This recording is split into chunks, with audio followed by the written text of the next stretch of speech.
we would like to pick your brains, as they say, on the question whether the EU risks biting off more than it can chew.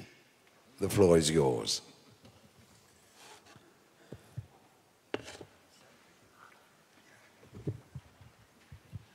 Thank you very much. First, I have to apologize for coming in late. This is an apology to the audience, of course, but also to you, Mr. Commissioner, because you were speaking, and to my hosts. Thank you kindly for the invitation. I have two explanations for being late. The first one is that it's very difficult to find a taxi in Brussels center in the morning. And the second explanation is that I made a long walk in very sunny weather to come here. And both explanations are true. But it was an involuntary walk, and that is maybe the difference between the subject of today and my experience of this morning. Because I think it's very important that the walk we are going through in Southeast Europe is a voluntary walk. It is based on the political will of the countries themselves and not of any system. Of course, it's important to have an invitation, otherwise I wouldn't be here. And it is important that there are invitations also for Southeastern Europe countries to work together with countries they could learn from. But the process of learning is mutual. It's not only they learn from, well, let's say us, but it's also we can learn from you.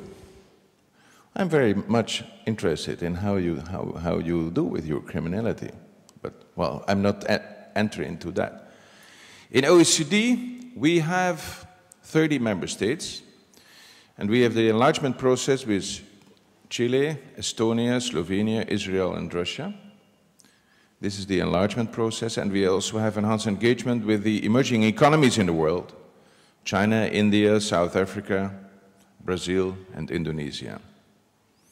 This is important because OECD wants to be relevant, and you only can be relevant as an economic organization if you work together with the emerging economies in the world.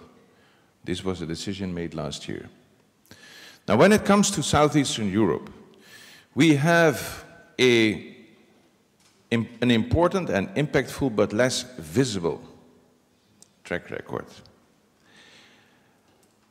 One example of successful collaboration is the Investment Compact for Southeast Europe.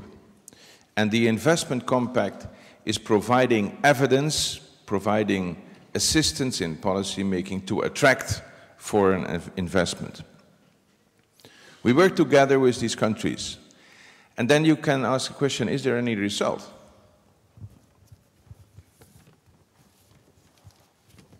I have asked to look at the foreign direct investment figures. You know, in 2000, this figure was 4 million euro.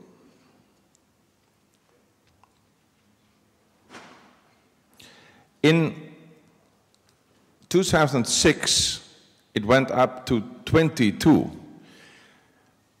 And that is a very, very big increase. So what you see here is that really to help the investment is the important one.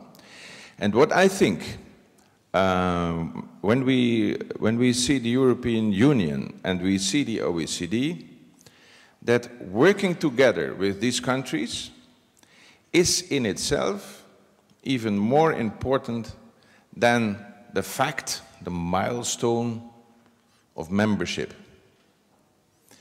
Of course, when you have a milestone, you are running harder, you're running faster, you are trying harder. In the piece that you are up to that milestone.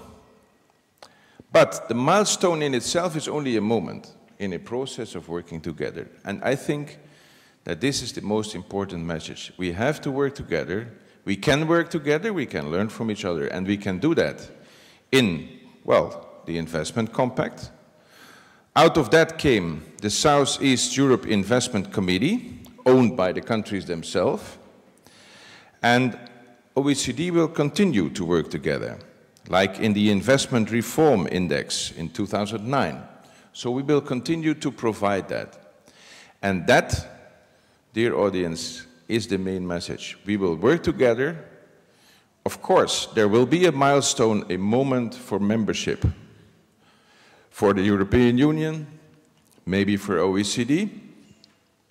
But the most important thing is that regardless of that formal membership, we have to work together to learn from each other, and to do that, not always in a very visible way to plant your flag. That is for politicians. But OECD will help to provide in the economic investment. And then what we see, and this is not a miracle, economic progress and reforms themselves help these countries to qualify for membership.